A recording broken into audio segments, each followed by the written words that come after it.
Solo l'educazione alla fraternità.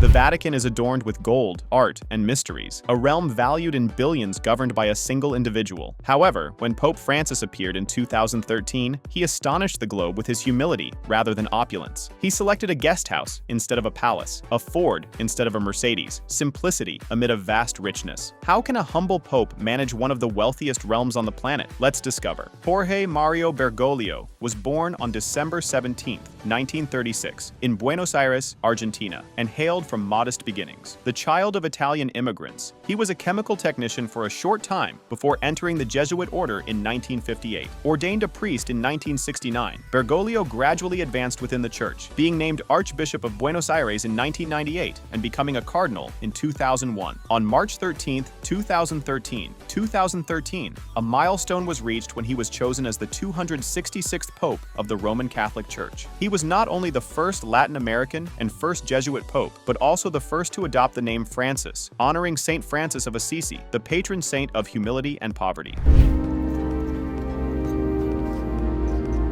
His passing on April 21, 2025, at 88 years old, signified the conclusion of a pivotal period. Still, the question persists: what did he do with the incredible wealth that was within his reach? Vatican City might be the tiniest country globally, yet it stands as a financial powerhouse, boasting assets valued at more than $50 billion.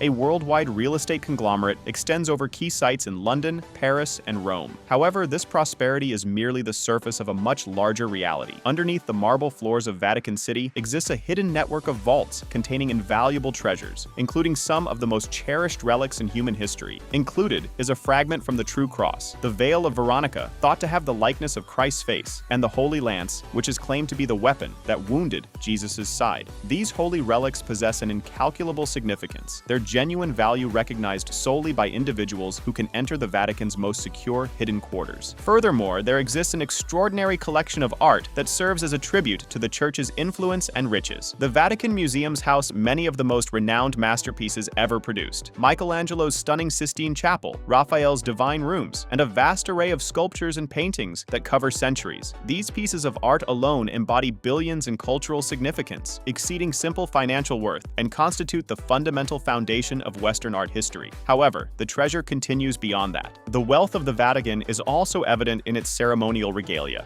diamond-encrusted papal tiaras, gilded thrones, and ceremonial swords that shine in the most splendid of environments. These items are concealed behind heavy security measures, available only to the top ranks of the Church. However, the most mysterious aspect of the Vatican's empire may be its financial confidentiality. Offshore accounts, encrypted ledgers, and investments cloaked in secrecy indicate a concealed wealth, unspent and possibly forgotten over time. What treasures remain secured? Away from the external world, the Vatican's riches are as mysterious as they are vast. Its greatest secrets stay concealed, prompting us to ponder only one question: how much is genuinely concealed in its darkness? To the public, the Pope appears to preside from a golden throne, and in many aspects, he indeed does. The Apostolic Palace is more than just a home. It serves as its own kingdom. Covering more than 1,000 rooms, it extends throughout Vatican City, a maze of luxury, featuring private gardens that flourish throughout the year, chapels where centuries of supplications resonate, and libraries containing texts older than numerous countries. It's a venue where history thrives, with frescoes by Michelangelo and Raphael decorating the ceilings, capturing moments of faith and magnificence. In the perspective of the world, it's a location where authority encounters heavenly advantage. Then there's Castel Gandolfo, his summer getaway, situated like a crown atop the rim of Lake Albano. This tranquil palace, formerly the Papal Getaway, provides sweeping vistas of undulating hills and glistening waters, an ideal retreat from the pressures of the Vatican. Its meticulously maintained gardens, ancient Roman ruins, and expansive grounds provide it with a royal charm, a genuine representation of the extravagant lifestyle the Pope could readily adopt. Vatican ceremonial occasions are renowned, combining sacred reverence with top-tier opulence. The Pope's clothing itself narrates the tale: robes embroidered with gold, mitres embellished with gems, and rings inherited over time, each representing authority, heritage, and the significance of his role. State dinners, private meetings with monarchs and leaders, and gatherings of thousands of devoted followers turn the Vatican into a constant venue for historical events to take place. However, in spite of the great wealth, Pope Francis disrupted the perception of the opulent papacy. A man of modesty in an extravagant world, he rejected the allure of opulence for a more modest journey, leaving society puzzled about how a person so linked to such wealth could exist in such sharp opposition to it. Since Pope Francis rose to the papacy, he issued a groundbreaking declaration. Humility would characterize his leadership. In a Vatican where riches pour like a stream of gold, he opted to swim upstream. What was his initial surprise to the Vatican leadership? Rejecting the lavish papal residence in the Apostolic Palace, featuring its ornate ceilings, marble flooring, and exclusive chapels. Instead, he chose Casa Santa Marta, a simple guest house that provided neither luxury nor seclusion, but a bond with his fellow priests and staff. A strong emblem, his selection was a daring dismissal of the Vatican's regal adornments. Moreover, the simplicity continued beyond that. Pope Francis's method of transportation was also quite humble. Instead of cruising the streets of Rome in the usual papal Mercedes, he chose to drive a modest pre-owned Ford Focus. For numerous individuals, it was surprising. In a society where symbols of affluence and authority are anticipated to journey in opulence, Francis opted for the mundane, something that embodied his goal of engaging with the everyday individuals. His clothing, frequently captivating to others, further emphasized his commitment to simplicity. Rather than wearing the traditional red shoes that represent papal power, he chose simple white cassocks. The gold-encrusted rings were no more, substituted by a simple gold-plated alternative. In reality, the iconic papal ring, a symbol of authority, was nearly an afterthought since Francis notably never donned it in public. Although Francis had access to an annual discretionary fund of $385,000, his wealth was not utilized for personal gratification. He declined the Vatican's pay and opted to depend on his Jesuit pension instead. His resources were utilized not to enrich himself, but to support charitable initiatives. He even sold extravagant gifts, symbols of diplomacy and authority, to directly help the impoverished. In an unexpected decision, numerous luxury areas of the Vatican, such as the papal summer home at Castel Gandolfo, were made accessible to the public for the first time during his papacy. Pope Francis not only preached simplicity, but he also practiced it, personifying the role of a shepherd to his congregation and the entire world. Although Pope Francis has made a personal commitment to austerity, the Vatican's financial matters have historically been enveloped in scandal, secrecy, and controversy. At the core of this mysterious empire is the Vatican Bank, which is formally referred to as the Institute for the Works of Religion. With assets surpassing $5 billion, the Vatican Bank has been at the center of various accusations over the years, including money laundering and connections to the mafia. Its ambiguous past is laden with rumors of secret dealings and hidden wealth. One of the most notorious tales associated with the Vatican's financial darkness is the sad demise of Roberto Calvi, referred to as God's banker. In 1982, Calvi was discovered hanging from Blackfriars Bridge in London, and his death was deemed a murder associated with Vatican-related accounts, forged bonds, and obscure Masonic connections. However, Calvi's demise was just the start. The financial activities of the Vatican have historically been the focus of conspiracy theories and undisclosed realities. From gossip about overseas accounts to dubious investments, the murmurs persist endlessly. Whistleblowers allege that some Vatican offices function like hidden governments, managing secret slush funds and collecting extensive, unreported real estate assets globally. Some claim that the Vatican conceals billions in assets so effectively that it stays completely out of the public eye. One of the most fascinating aspects of the Vatican's wealth is its extensive concealed archives. Underneath Vatican City exists a maze of tunnels and chambers, housing more than 50 miles of shelves stocked with documents that vary from old religious manuscripts to accounts of exorcisms and condemned heresies. These archives, accessible solely to the most reliable individuals, are said to contain not merely knowledge, but the genuine secrets to the Vatican's authority. For numerous individuals, it's not the gold or valuable art that renders the Vatican wealthy. Rather, it's the hidden secrets, the power it wields from knowledge, and the silent empire of influence it maintains. Pope Francis, while possessing the immense wealth and power of the Vatican, passed away with a remarkably modest estate. Estimates of his net worth remained near $16 million,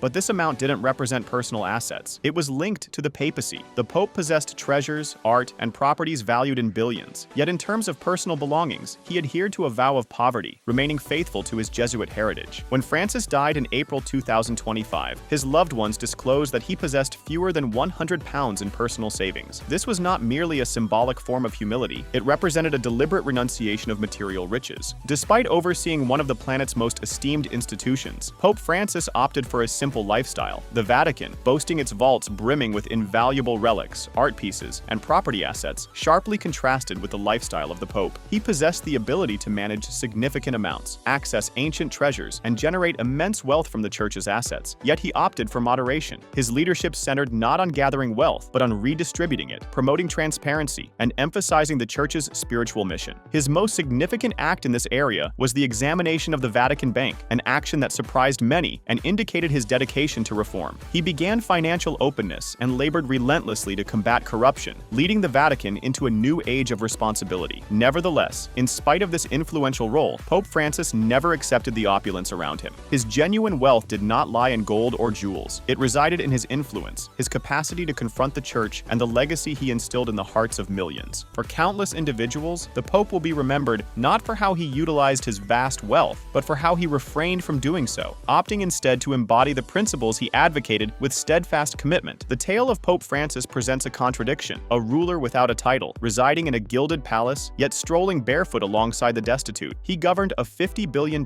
empire, yet opted for humility at every opportunity. Yet the enigmas persist. Where did the Vatican's vast wealth actually go? Who currently oversees the Church's immense wealth? What mysteries are hidden beneath St. Peter's Basilica? As one phase concludes, another starts. The Vatican continues to be a bastion of authority, riches, and hidden realities. We want to know what you believe to be the Vatican's most significant concealed secret. Share your thoughts in the comments below, and remember to subscribe for additional untold stories from behind the scenes of influence.